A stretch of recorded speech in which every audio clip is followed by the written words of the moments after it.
Hi guys, I'm out again for another wander in the Northumbrian countryside, and I'm up at Wooler and I'm on the Carey Burn, this beautiful waterfall. And what I want to do today is something a little bit different. I've got quite a heavy backpack and I'm feeling it. I'm not used to it, I'm used to something a bit lighter. I've bought a new tent and I haven't tried it out yet. And because in the winter, and especially in places like this up in the hills, it's a tent's what you need. A tarp and a bivvy sometimes isn't adequate. As you can see, I've got a much bigger backpack today, 75 litre. So I'm just having a bit of a breather here. What I plan on doing is heading up on that hill behind.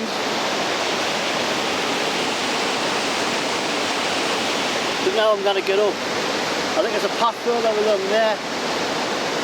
But I'm feeling the weight like I had to stop. But what a place to stop, you know, a beautiful place like this. I'm going to get moving because it's after 5 o'clock and I want to be up there. Maybe try and get a phone signal as well because I like to be able to tell people I'm alright, you know.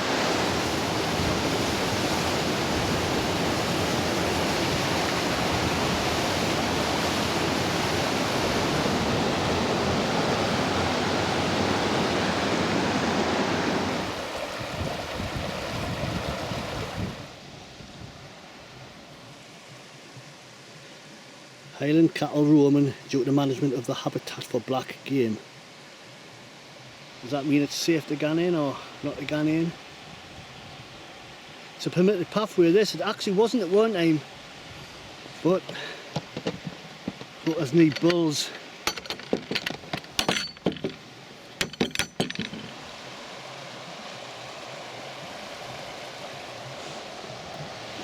And that's exactly where I am now. Came this way once before when I did the College Valley to Wooler walk via the hen hole. And up that way is Broadstruther, or Broadstruther, not really sure how to pronounce it. And the Cheviot is up that way somewhere.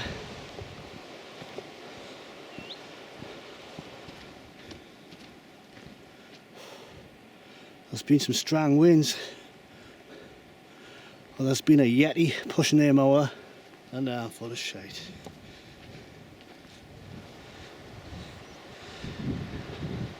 Beautiful colours this time of year with the foxgloves and the gorse bushes.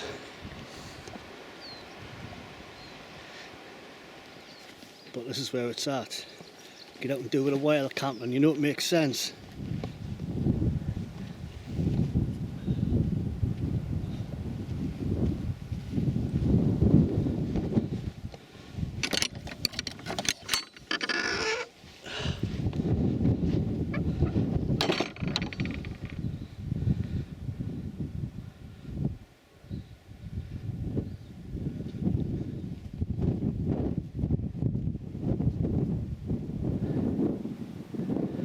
This is wild Northumberland at our best.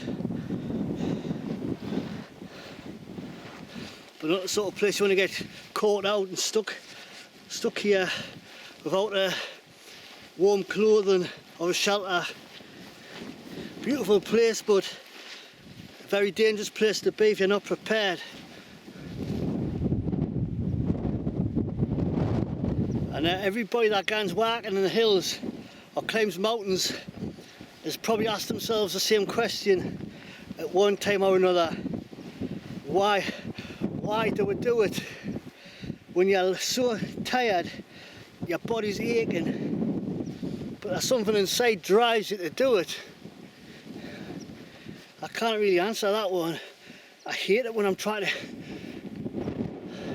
when it's killing us to get to the top. But when I'm there and I'm enjoying the views, and I'm relaxing, I suppose that's when it's all worthwhile. For every ounce of pleasure you get out of life, you've got to put an ounce of pain in to get it.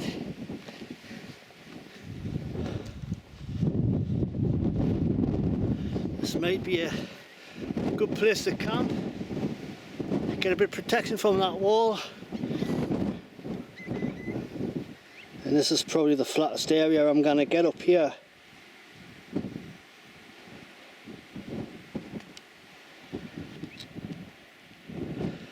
Haven't got long before the sun goes down. That wall's going to give us a little bit of wind protection. I'm going to get some nice sunrises here coming up over the North Sea.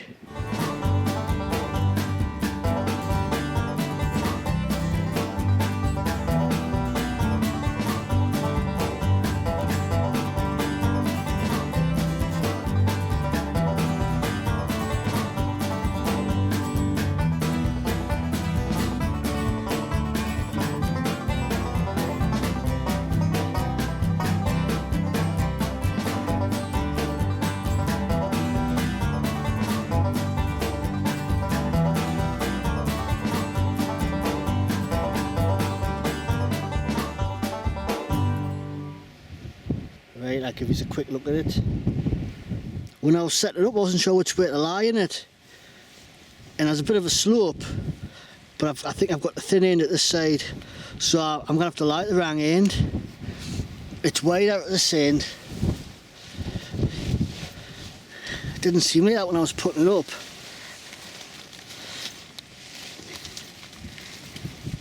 You know, there's still enough room to lie that way, and it's the same width at the bottom. But this bit here is a bit that sticks out. It's basically that's the end you're supposed to lie, but that's downhill. So the wind's coming from this direction, so it's kind of like facing into the wind, even though it's a thick end. Should really have the thin end facing into the wind. But I mean, that wind could shift through the night anyway. And that wall is giving some protection. But it's not a massive tent, mind. You know, it's not a spacious one-man tent. Not much room to sit up.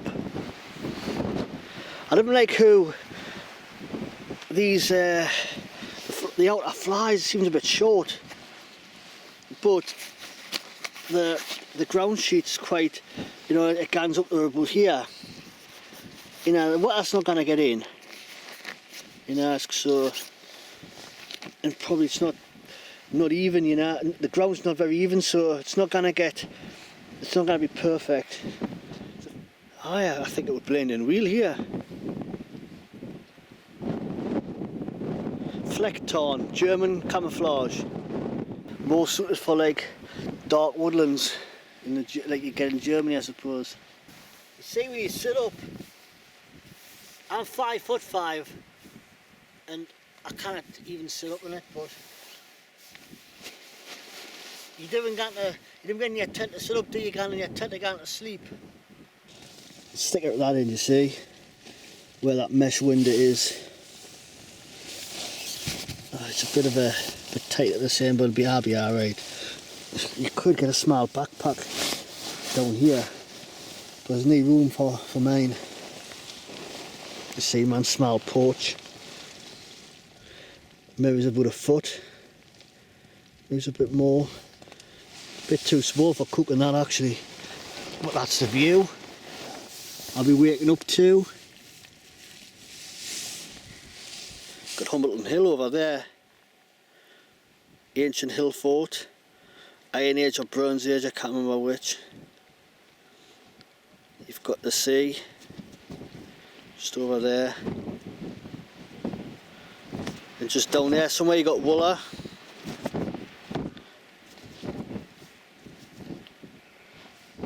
I'll have a quick look around before it starts to get too dark, because I'll be able to film much then. That's head shop. And that's got to be the Cheviot. It's the highest one. I don't think there's no beyond there.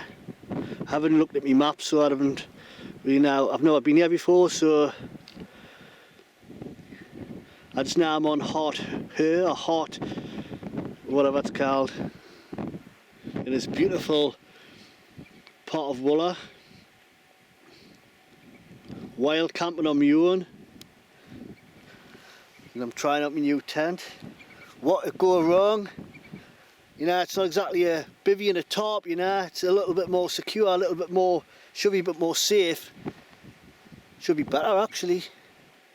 A bit more luxurious, bit of glamping. I've even got a, I'll show you my stove. I've got my Coleman's 533 dual fuel cooker, stove I mean.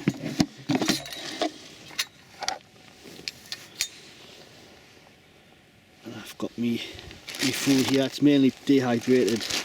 That's all dehydrated. Right, we'll get some food on the go. And I've got some spaghetti bolognese. It's dehydrated, vacuum sealed. So, put more oil in. Oh dear.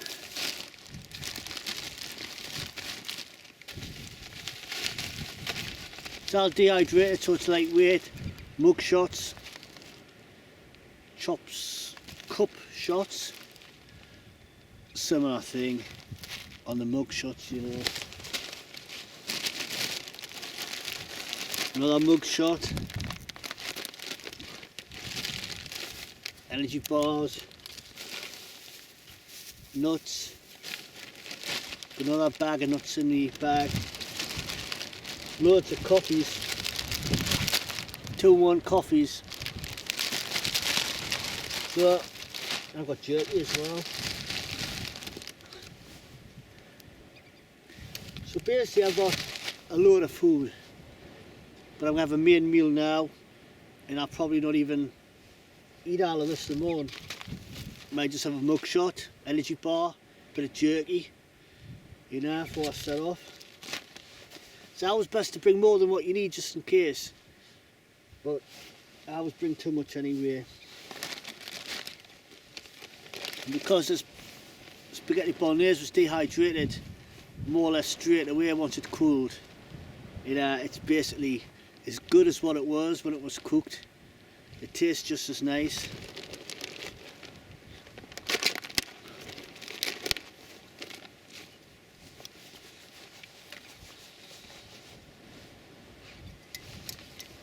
And as far as the amount of water you put in, I just guess.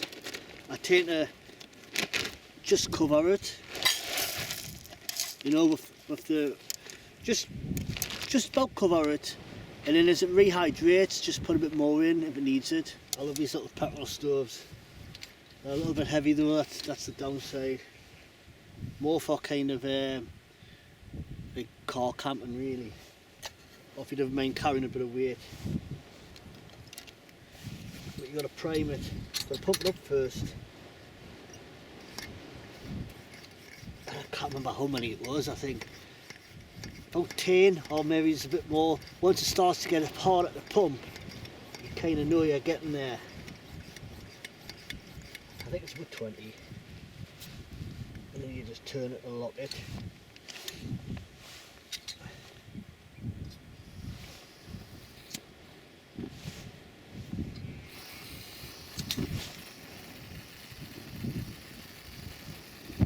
And on a night like this I can't really cook in the tent because the wind's quite flappy and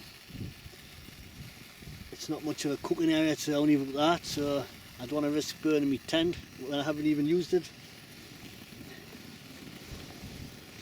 But I think a good tip with this, once you get it going, it heats up, you know, and it starts to get a bit of a roar going. Quarter of a turn anti-clockwise to open the valve. Give it, you know, getting a few more pumps, you hear it getting a bit more, a bit stronger, you know, and then you're good to go.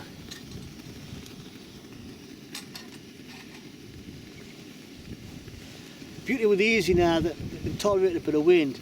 If you're using like some MEFs, a MEFs burner, you can't have any wind whatsoever because they're great for minimalistic, lightweight, you know, backpacking.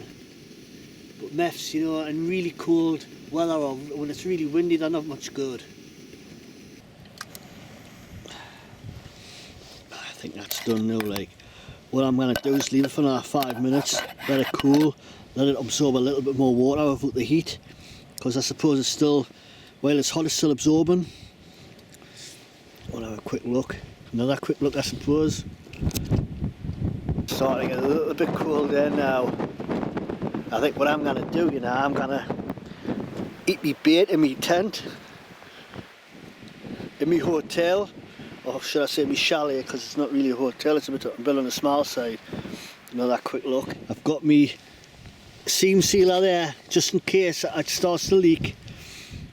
I've got some duct tape as well to stick over any places that might leak. Because if it starts to rain, the seam sealer will not have time to dry, so I'll just duct tape it. You know, that'll be an indicator of where to put the seam sealer, like tomorrow.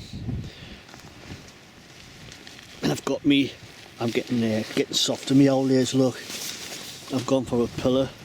I thought I'd have a bit of luxury. I've got me 3-season sleeping bag, well, 2 to 3 season. My Van Gogh Venom 300. Got my Thermarest Pro Light. So I'm all set. I've got my bivvy there in a little bag, just in case, because this is down, and if it gets wet, you don't get any warmth, any insulation. So that's just a precaution. That, like, I can't really see it leaking, to be honest with you. I went crackers with a seam sealer, mainly on the inside. I only did it on the outside of here because it's the zip, and the zip hasn't got tape on that side. Here, I don't think there's tape on the inside of this, because this is to do with the vent. I think what it is, it's mesh on the inside of there, because it's like an air vent. So I don't think that was taped. That's why I've done inside and outside. Now, I wasn't 100% happy with this, because whoever made it, the stitching like runs off and goes off the Velcro, so the Velcro wasn't like holding down. So I got some glue, I think it was seam glue or something, and just taped that down, like stuck that down. So it's got 1 or 2 little faults, but I wasn't going to send it back for that. And plus it had a very small pinprick of a hole. See there, I've gone like, put it on really thick there, and on the inside as well. Although it's a small hole, it could have just been, you know, part of the manufacturing, you know, it could have been a needle had gone through or something like that, or somebody snipped it with the tip of their scissors. But it really, that's not going to get wet, because this flap comes right down over it if need be. But it was just, and I wasn't going to send it back for that. It's just it's a 50 quid tent, you know what I mean? It's like, it's cheap and cheerful, it'll do the job. You know, if I'd bought a, you know, £300 or a really high-end tent and it had them sort of faults, it would have gone straight back. But, you know, for the amount of times I'm going to use a tent, it's not going to be very often. You know, and if it does blow away in the night with me in it, I'll not be too bothered. Yeah, I'm happy. You know, I've never had a drink. I've not. Yeah, I shouldn't tap with drink, because I don't drink when I'm on my own. Not when I'm on my wild camping adventures on my own, because it's not a thing to do. Quick look around. My bait's starting to get a little bit cold now, so I'm gonna tuck into that. Give you another quick look at that. I'm waffling, aren't I? Look at that. Beautiful. Needs a little bit of seasoning in, because the wife doesn't season it. The wife does all the cooking, by the way. She's the unsung hero of this collaboration on YouTube, because if it wasn't for my loving wife, so I'll dedicate this video to my wife, who, without her, I wouldn't have such fantastic food. I wouldn't be allowed to go out camping, you know. So she's really good. Yeah, she does all the vacuum sealing of the food, the dehydrating and all that. I mean, I know how to do it, but, you know, I say, why have a dog and park yourself? Yeah, I shouldn't say that. Just kidding. Oh, hey. Another look at them views there.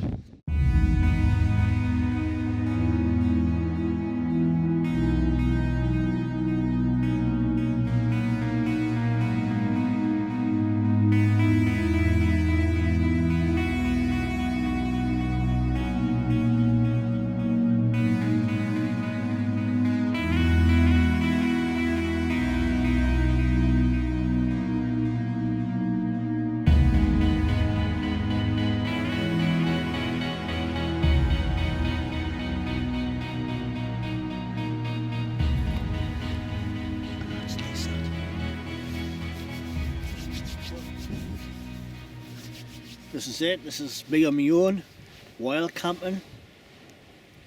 I've got my woolly hat on because even though it's the middle of summer, it still gets cold up in the hills. It can be a few degrees lower in temperature than what it is when you're down in the valleys. In that wind, even though it might not actually be that cold, but it's what you've got what you call wind chill, where your body just feels a lot colder than what it actually is. And if you haven't got like a shell layer on, you know, like an outer layer, this is Gore-Tex, which gives you a lot of protection from the wind, where the elements, the wind, the rain and whatever, you're gonna be at risk from hypothermia.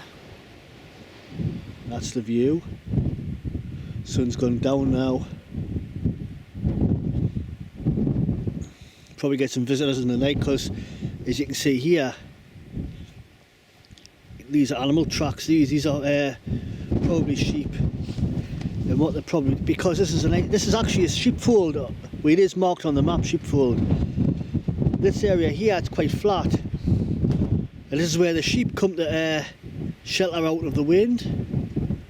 You can see there how it's a bit longer. I've actually probably nicked that place. They'll probably not even come back here because I'm here. But if they want a little bit of company, I'm here for them, you know. You know, I'm a lonely wild camper on my own, and any friend, whether it's a sheep or a person or whatever, is a friend of a wild camper when they're alone in the hills. But look at the view, guys. This is what it's all about. This is where it's at. It actually is raining. You can see it falling up the clouds in places. So it's coming over, like it's patchy, but I should get some tonight. But I'm going to finish my coffee and I'm going to lie in my new tent. So that's me, my sleeping bag. Nice and warm. I just don't want to shut the door because that view's so nice. It's mainly the sky, that's all I can see, but I'm not used to being in a tent. I don't like to be enclosed, but if I go to sleep with that door open and it rains, I will get wet, and I'll be wet by the time I realise I'm wet. You know what I mean? When I wake up, it'll be too late. I think this time of year, you know, the sun, I know it sets below the horizon, but it doesn't set very far under the horizon. Kind of travels along, and it just sort of, it'll be coming up there. I've had my spaghetti bolognese, I've had my coffee, and I'll be honest with you, I'm buzzing. It's just so nice to be out here. It feels like it feels like I'm on holiday. I'm in a chalet, you know, bed and breakfast. It's all about these views, not the views on the channel, by the way.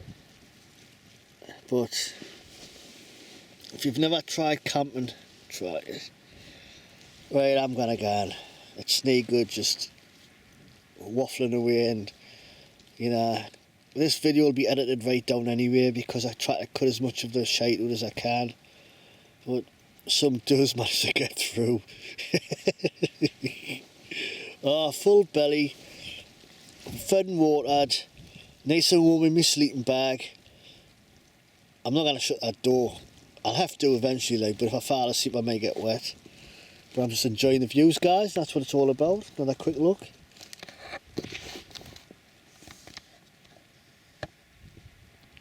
That's what it's all about. Get out and do a bit of wild camping.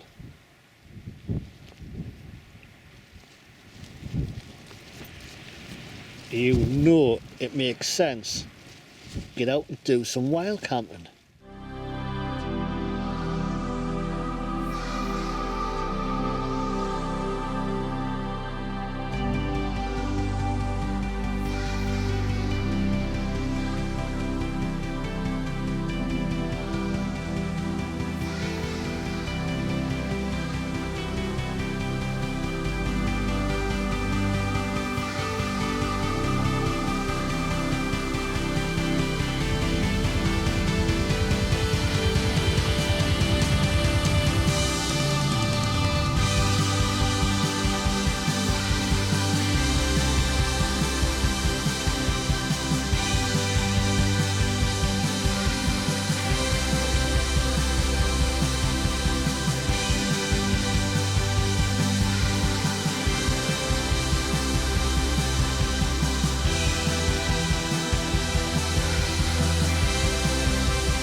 bad night's sleep. That wind kept right up, like it was just blowing a gale through the night, but the tent held up, but it was flapping like crazy. Didn't rain, so I've yet to find out whether it leaks or not, but it was one of them.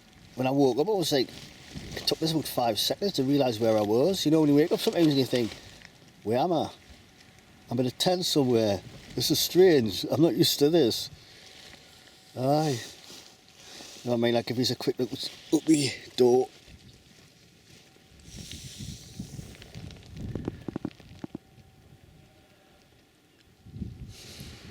So not a bad little tent for the money.